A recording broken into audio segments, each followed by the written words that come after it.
already 5 years old now, and in some ways it's a shock to say that it's only 5 years old. When I got this email forwarded to me from the people at Hamilton College, I saw something here that I had never ever seen before in an annual giving appeal.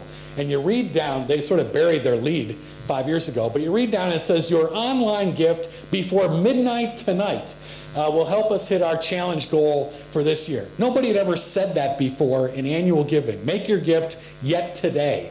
You know, in the phone-a-thon, I couldn't call everybody on December 31st. If it was a paper mailing, I probably had to start planning this September 1st, right? So it could go in the mail December 1st, so that I would know that it would get to most people's mailboxes by December 31st. So the fact that somebody could now say, I want you to make your gift right now, was something we had never seen. Pictures of cute students, but it's the same thing. Make your gift right now.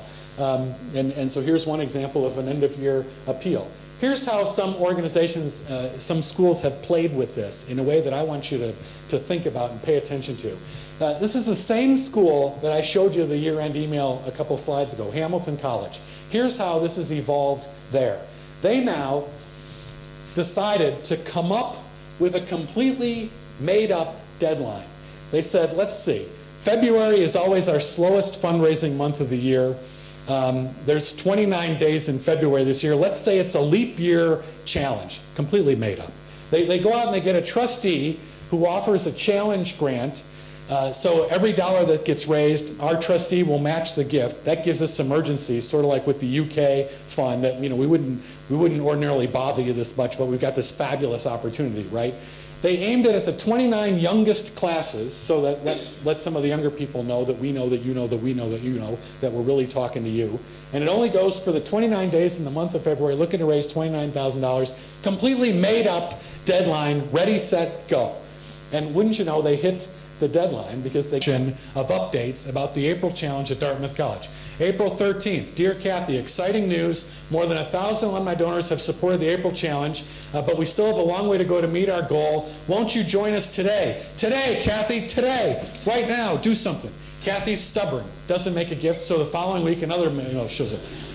Kathy, the glass is half full. As of April 18th, 2,000 alumni donors. You know, that's important support, and we've gotten $200,000 of our matching gift, but the glass is still half empty. We have a long way to go, and won't you do something today? Today, Kathy, do something today. So Kathy still holds out, and in fact, her promoting thing that we just couldn't tap into before from an annual giving point of view. But I don't want you to underestimate the power of your donors to be motivating to prospective donors of your institution. This doesn't always have to be a one-to-one conversation between you and the prospect. You know, show them, and I always use my wave analogy that some people are sick of hearing, but you all know what the Mexican wave is, right? It's only in the UK, I think, where they call it the Mexican wave, because you watched the World Cup final in Mexico City a couple years ago, and the Mexicans were all getting up doing the wave. And I think that resonates with annual giving in terms of the idea that people were happy paying attention to something else before you showed up. But that doesn't mean that they won't decide, I want to get up and raise my hand and show my support along with these other people who are showing their support, even though they weren't planning on making a gift before my email showed up in their email box. So give yourself some credit that you've got a lot of prospects out there, graduates, who really love your institution. And they may just not have thought about giving much before. But particularly when you can show them, you know, all the people who are already raising their hand. The internet gives me a way to show that in a way that just wasn't possible before in the phone-a-thon world and in the paper mail world.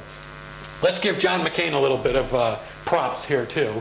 This session was actually advertised as a nonpartisan session, if you didn't notice.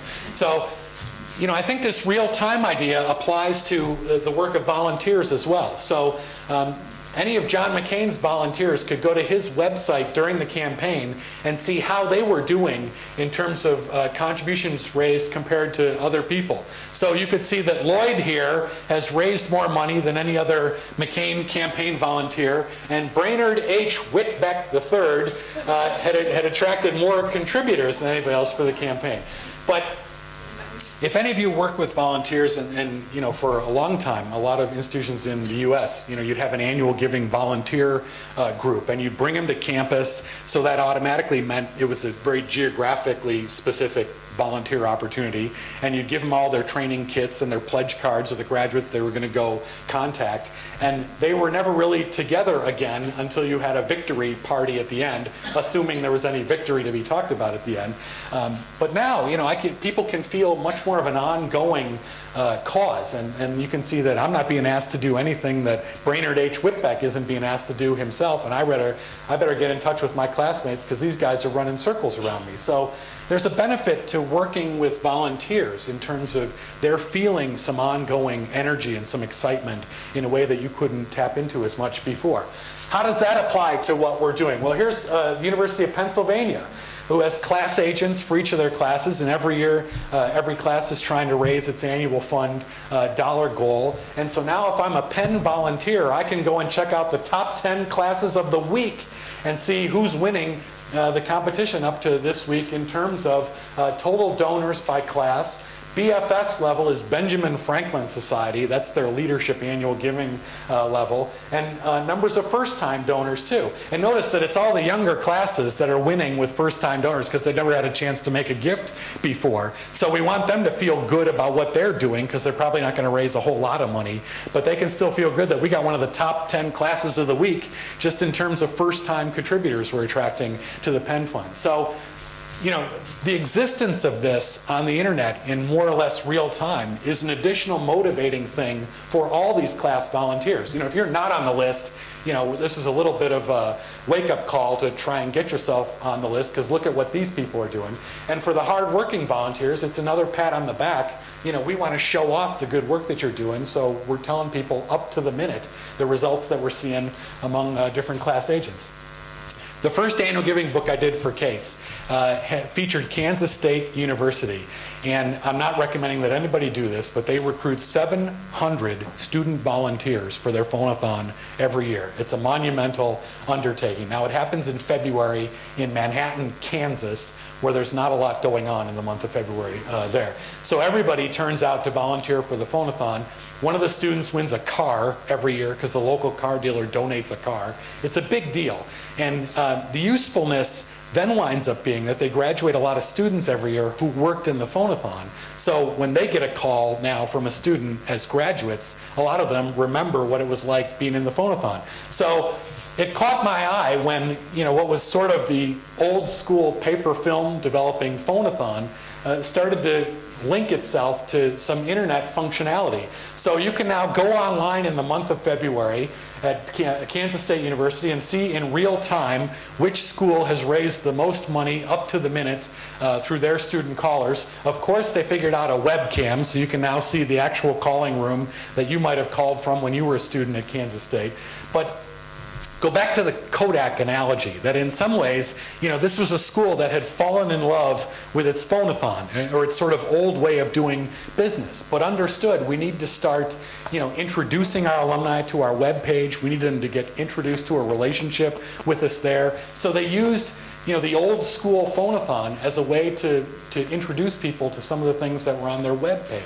Pretty smart, if you ask me, to not just rest on our laurels of calling until we run people into the ground or everybody disconnects their home phone number. Okay, my next point is information gathering. Let me just do a time check before Kate starts waving it.